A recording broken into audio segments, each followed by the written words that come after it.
आज की हमारी ये स्टोरी है राइटर, एक प्रीस्ट और एक लॉन्ड्री गर्ल की। राइटर जो असाइलम में था वो हमेशा अडल्ट स्टोरीज लिखता था। उसकी स्टोरीज की वजह से बहुत सारी चीज़ें कॉम्प्लिकेट होती है, ये हम इस मूवी में जानेंगे। हेलो फ्रेंड्स, आज मैं आपको क्विल्स ये 2000 की एक हॉलीवुड मूवी एक्सप्लेन करने वाला हूँ। अगर आपको वीडियो अच्छा लगता है तो प्लीज़ इसे लाइक और कमेंट ज़रूर कर दीजिएगा। अब बिना किसी देरी के एक्सप्लेनेशन स्टार्ट करते हैं। मूवी स्टार्ट होती है और हमारी मेन कैरेक्टर जिसका नाम है मैडेलिन ये हमसे इंट्रोड्यूस होती है। एक असाइलम में लॉन्ड्री गर्ल का काम करती है। यही पर एक राइटर को बंद कर दिया गया है, इसका नाम है मार्की। मार्की को कुछ भी लिखना अलाउड नहीं है, पर वो मैडेलिन के जरिए अपनी राइटिंग वर्ल्ड में भेजता रहता है। सबसे छुपते छुपाते मार्की की राइटिंग मैडेलिन जाकर बाहर देकर आती है। वहां पर एक हॉर्स राइडर पब्लिशिंग कंपनी से उसका हमेशा वेट करता है। ये उसे फ्लर्ट कर रहा था, उसने उसका नाम भी पूछा। जब मार्की की बुक पब्लिश हुई तो सब लोग उसे बहुत बाय कर रहे थे। इस मूवी का टाइम 80s का है, तो इस वजह से इस तरीके की अडल्ट बुक्स पढ़ना ही अलाउड नहीं था। जब मार्की की बुक के बारे में किंग को पता चला तो वो बहुत ही ज़्यादा गुस्सा हो जाता है। उसने सारी कॉपीज जलाने के लिए कहा।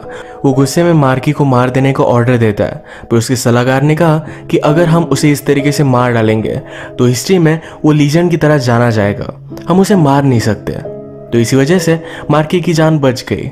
इस पर कुछ ना कुछ तो सोल्यूशन निकालना था, तो किंग ने डिसाइड किया कि उस असाइलम में एक डॉक्टर को भेजेगा। ये डॉक्टर मार्की को ट्रीट करेगा। डॉक्टर का नाम था रॉयर, पर हम इन्हें डॉक्टर ही बुलाएंगे। डॉक्टर बहुत ही क्रूअल है, हमेशा अपने पेशेंट को ट्रीट करने के लिए उन्हें टॉर्चर करता रहता है। अब यही चीज मार्की के साथ भी होगी।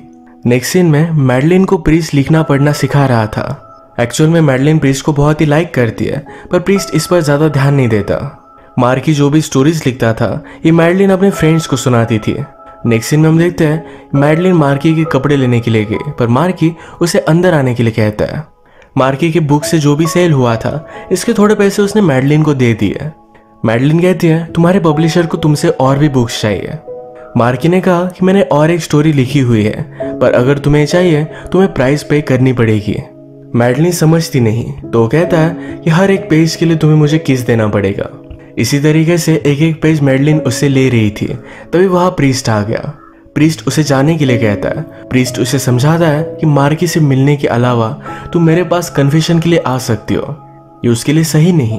प्रीस्ट ने फिर मार्की को भी समझाया कि वर्ल्ड में बहुत सारी चीजें हैं, अच्छी अच्छी चीजें जिसके बारे में तुम लिख सकते हो। मार्की को ये बात समझ में नहीं आती। वो कहता है कि जो चीज हम सबको जिंदा रखती है, जनरेशन से चलती आ रही है, उन्हीं चीजों के बारे में मैं लिखता हूँ, इसमें कुछ भी गलत नहीं। इसके बाद हम देखते हैं कि मार्की को ट्रीट करने के लिए असाइलम में डॉक्टर पहुंच चुका था। डॉक्टर आकर प्रीस्ट से मिलता है, कहता है मैं यहाँ सिर्फ एज अ फॉर्मेलिटी हूँ, कोई भी प्रॉब्लम आई तो मैं इसे सॉल्व करूंगा। डॉक्टर को मार्की की हिस्ट्री के बारे में पता था। वो जब यंग था तो उसने मर्डर किया था। वो पागलों जैसी बातें करता है, तो इसी वजह से उसे असाइलम में डाल दिया गया है। प्रीस्ट को क्वेश्चन आता है कि इस डॉक्टर को यहाँ भेजा क्यों गया।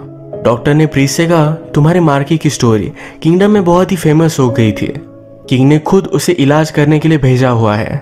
डॉक्टर ने प्रीस्ट को दिखाया कि किस तरीके से वो मार्की को टॉर्चर करेगा।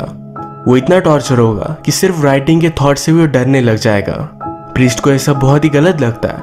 उसने कहा कि मैं खुद मार्की से बात करूंगा, वो मान जाएगा, अब इसके बाद कुछ भी नहीं लिखेगा। प्रीस्ट समझता था कि मार्की के मन में जो भी है, अगर इसके बारे में वो लिखेगा तो शायद क्योर हो सकता है, पर इस पर अब कोई भी ऑप्शन नहीं है। वो जाकर मार्की से बात करता है, उसे फिर से समझाने की कोशिश करता है। मार्की इस बार भी माना नहीं।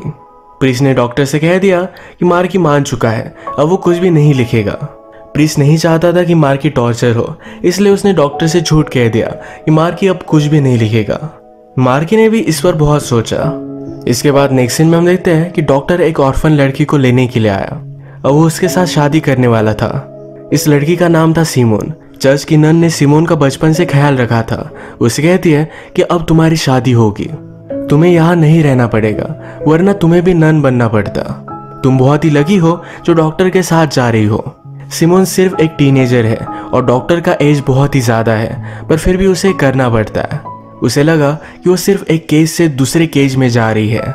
सिमोन को बुक्स पढ़ने का बहुत शौक था। उसे वर्ल्ड का जो भी नॉलेज आया था ये सिर्फ बुक्स पढ़कर। रात में डॉक्टर उसके पास आता है, उसके साथ जबरदस्ती इंटीमेट हो गया। इन दोनों के बारे में सारे लोग डिस्कस करते हैं कि सिमोन कितनी छोटी है और डॉक्टर कितना बड़ा। एक दिन इनके असाइलम के थिएटर में एक प्ले होने वाला था और इसको मार्की ने ही लिखा। उसने सारी चीजें डायरेक्ट की और ये बहुत ही वल्गर प्ले था। डॉक्टर सिमोन को लेकर प्ले देखने के लिए आया, पर ये वल्गर था इसलिए सिमोन को उसने जाने के लिए कहा। सारे लोग ये प्ले देख रहे थे, इसमें काफी अडल्ट चीजें थी, तो इस वजह से एक पेशेंट एक्साइट हो गया। वो डायरेक्टली मैडलिन को जबरदस्ती करने लगता है। प्ले की वजह से किसी को भी आवाज नहीं आ रही थी, पर मैडलिन ने एक आयन ली, उसके सर पर मारी। जब सबको इसके बारे में पता चला तो डॉक्टर ने कहा यह सब मार्की के प्ले की वजह से हुआ है। अगर उसने इस तरीके का प्ले नहीं किया होता तो यह सब नहीं होता। अब मार्की के खिलाफ इन्हें एक्शन लेनी पड़ेगी। प्रीस्ट चाहता तो नहीं था, पर जाकर उसने मार्की का पेन पेजेस ले लिए। इन फेदर के बेंच को क्विल्स कहा जाता था, तो इसी वजह से इस मूवी का नाम है क्विल्स। मार्की प्रीस्ट से कहता है कि प्लीज ऐसा कुछ भी मत करो। मैडलिन मेरी सब कुछ बात सुनती है, अगर तुम चाहो तो तुम्हारे पास में उसे भेज सकता हूँ। प्रीस्ट को यह बात बहुत डिस्गस्टिंग लगी। इसके बाद नेक्स्ट सीन में मार्की से मिलने के लिए उसकी वाइफ आई हुई थी। उसे समझाने की कोशिश करती है तुम ऐसी चीजें लिखा मत करो। मार्की को यह बात समझ में नहीं आती, उस पर गुस्सा हो गया। वो कहता है कि मेरे लिए पेन और पेपर लेकर आओ। उसकी वाइफ ने कहा सिर्फ तुम ही केज में नहीं हो, मैं जब भी बाहर जाती हूँ तो सब लोग मुझे बहुत ही गलत नजरों से देखते हैं। तुम्हारी वजह से मेरा कोई भी रिस्पेक्ट नहीं करता। उसकी लाइफ एक लिविंग हेल हो चुकी है। मार्की बहुत ही सेल्फिश था, वो अपनी वाइफ की भी केयर नहीं करता। मार्की की वाइफ फिर डायरेक्टली डॉक्टर के पास आई। उसे कहती है मार्की का सही से इलाज कर दीजिए, उसे इतनी तकलीफ दीजिए कि वो फिर से कुछ भी कर ना पाए। डॉक्टर कहता है हमारे असाइलम के पास इतने पैसे नहीं कि हम उसका सही से इलाज कर पाए। मार्की की वाइफ कहती है कि मेरे पास भी ज्यादा कुछ पैसे नहीं। डॉक्टर कहता है कि मार्की की बुक सेल करके जो भी पैसे आते हैं उसका तुम क्या करते हो। वाइफ कहती है कि वो डर्टी मनी है, मैं उसे हाथ नहीं लगा सकती। डॉक्टर ने कहा कि वही पैसे तुम मुझे दे दो, उन्हीं पैसों से मैं उसे टॉर्चर करूंगा। मार्की की वाइफ को भी ये प्लान अच्छा लगा। उसे रिग्रेट इस बात की थी कि एक बार उसने भी मार्की से प्यार किया था। मार्की कुछ भी लिख नहीं पा रहा, तो इस वजह से बहुत ही डिस्टर्ब हो चुका था। उसके बाद जब खाना आया तो चिकन का बोन यूज कर वाइन को एज अ इंक समझकर वो अपनी शीट्स पर पूरी बुक लिख डालता है। यही शीट उसने मैडलिन को दी और मैडलिन जाकर इसे पेपर में लिख देती है।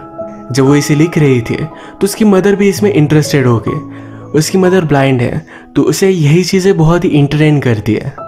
उसकी मदर ये सब चीजें सुनकर बहुत हंसी। जब फिर से मार्की की बुक पब्लिश हुई तो सारी चीजों का इंस्पेक्शन किया जाता है। इसमें डॉक्टर ने फिगर आउट कर लिया कि मार्की किस तरीके से लिखता है। प्रीस्ट भी मार्की पर अब बहुत गुस्सा हो चुका था। वो जाकर उसके रूम से सारी चीजें अब निकाल कर लाता है। मार्की कुछ लिख सके ऐसा उसके पास अब कुछ भी नहीं। इसी के पैरेलल में हम डॉक्टर की वाइफ सिमोन को मार्केट में आया हुआ देख सकते हैं। वहां पर जाकर वो मार्की की बुक बाय कर लाती है। वो इसमें बहुत ज्यादा इंटरेस्टेड थी। मार्की फिर से डिस्टर्ब होने लग गया, वो कुछ भी लिख नहीं पा रहा। उसे एक कांच का टुकड़ा मिला जिससे वो अपना ब्लड निकालता है और सारी स्टोरी उसने अपने कपड़ों पर लिख दी। जब मैडलिन ने ये सब देखा तो बहुत ही इम्प्रेस्ड हो गई, पर डॉक्टर को जब पता चलता है तो बहुत ज्यादा गुस्सा हो गया। प्रीस्ट जाकर अब मार्की के कपड़े भी लेकर आता है। प्रीस्ट ने मार्की को सुधारने का बहुत ट्राई किया था। ये सब करते हुए उसे तकलीफ हो रही थी। मैडलिन मार्की को सपोर्ट करती है, तो इस वजह से उसे पनिशमेंट दी जा रही थी। सब लोगों के सामने उसे कोड़े मारे जा रहे थे। प्रीस्ट ने देखा और जाकर मैडलिन को बचा लिया। कहा कि अगर किसी को पनिश करना है तो मुझे कीजिए। डॉक्टर प्रीस्ट को छोड़ देता है। प्रीस्ट ने फिर मैडलिन से बात की। उसने पूछा तुम्हें इन सब स्टोरीज में क्यों इंटरेस्ट है। मैंने तुम्हें रीड करना सिखाया, तुम्हें अच्छे नॉवेल्स रीड करने चाहिए थे। मैडलिन कहती है कि मैं दिन भर बहुत काम करती हूँ और फिर मुझे ज्यादा कुछ भी इंटरेस्ट नहीं होता। मार्की की स्टोरी सबसे इंटरेस्टिंग होती है और यही पढ़ना उसे अच्छा लगता है। डॉक्टर के साथ काम करने वाला एक असिस्टेंट था। ये यंग है और सिमोन को पसंद आता है। वो उसे पूछती है क्या तुम बुक्स पढ़ते हो। उसने फिर मार्की की बुक उसे दिखाई। असिस्टेंट ने देखकर बहुत ही सरप्राइज था। उसे कहता है सिर्फ पढ़ने से कुछ भी नहीं होता, तुम्हारे एज में ये प्रैक्टिकल करना चाहिए। सिमोन ने कहा मुझे टीचर की जरूरत है। इसके बाद इन दोनों का अफेयर स्टार्ट हो गया था। नेक्स्ट सीन में हम देखते हैं प्रीस्ट ने अब डिसाइड किया है कि मैडलिन को कहीं दूर भेज देगा। मैडलिन यहाँ से दूर जाना नहीं चाहती थी। वो रात में प्रीस्ट के पास आई, कहती है मैं किसी से प्यार करती हूँ और मैं उससे दूर नहीं जाना चाहती। प्रीस्ट कहता है तुम मार्की से प्यार करती हो। मैडलिन ने कहा तुम मेरी मदर से भी अंधे हो, मैं तुमसे प्यार करती हूँ। ये कहकर उसने उसे किस कर लिया, पर प्रीस्ट उसे दूर करता है। प्रीस्ट कहता है कि मैं भी तुमसे प्यार करता हूँ, पर उस तरीके से नहीं, एज ए ह्यूमन बीइंग। ये सब चीजें करना उसे अलाउड नहीं था। मैडलिन इस बात से बहुत हर्ट हो गई। इसके बाद नेक्स्ट सीन में हम देखते हैं कि सिमोन और डॉक्टर का असिस्टेंट ये दोनों एक दूसरे के प्यार में थे। डॉक्टर को चिढ़ाने वाला एक लेटर लिखकर ये दोनों यहाँ से भाग जाते हैं। जब डॉक्टर को लेटर मिला तो बहुत ज़्यादा गुस्सा हो गया। सिमोन के रूम में जाकर वो सारी चीज़ें चेक करता है और इसमें उसे मार्की का नॉवेल मिला। अब सारा गुस्सा वो मार्की को टॉर्चर कर निकाल रहा था। ओवर द टाइम टॉर्चर की वजह से मार्की टूट चुका था। मैडलिन उससे मिलने के लिए आई, उसे स्टोरीज के बारे में पूछा, पर मार्की कहता है कि मैं हार चुका हूँ, अब कुछ भी नहीं कर सकता। मैडलिन कहती है तुम कभी भी हारने वालों में से नहीं हो, तुम ये कर सकते हो। अभी के अभी मुझे स्टोरी सुनाओ और मैं लिख डालूंगी। मार्की को भी एक आइडिया आया। रात में वो स्टोरी अपने नेबर के रूम में सुनाता है। ये पेशेंट दूसरे पेशेंट को सुनाता है। इसी तरीके से ट्रैवल करते करते ये फाइनली स्टोरी मैडलिन के पास पहुंचती है और मैडलिन ये सब लिख रही थी।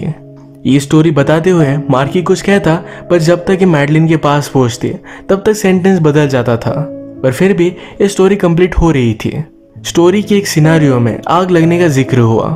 ये सारे लोग पागल ही है, तो आग के बारे में जब बताया गया तो एक पेशेंट अपनी कैंडल लेकर उसी की बेड को आग लगा देता है। वो हेल्प के लिए चिल्लाने लग गया। तभी सब गार्ड वहां पर पहुंचे। सब लोग को फ्री कर दिया गया था। स्टोरी सुनकर सब लोग बहुत एक्साइट हो गए थे। प्रीवियसली जिस पेशेंट ने मैडलिन का रेप करने की कोशिश की थी वो फिर से उसके पास आ गया। उसे जबरदस्ती करने लगता है। प्रीस्ट सारी सिचुएशन कंट्रोल करने के लिए वहां पहुंचा। मैडलिन की चीखें उसे सुनाई दे रही थी। जब तक वो वहां पहुंचा तब तक उस पेशेंट ने मैडलिन को मार डाला था। वो इस हालत में उसे देखकर बहुत रोता है।